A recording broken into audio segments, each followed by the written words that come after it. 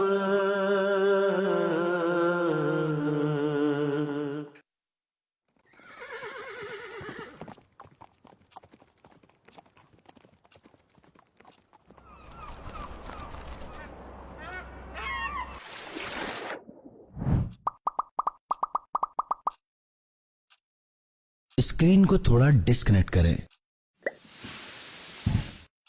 اور اپنے بچے کے دل سے کنیکٹ ہو جائیں. بچپن کی محبت, بڑھاپے کا سہارا.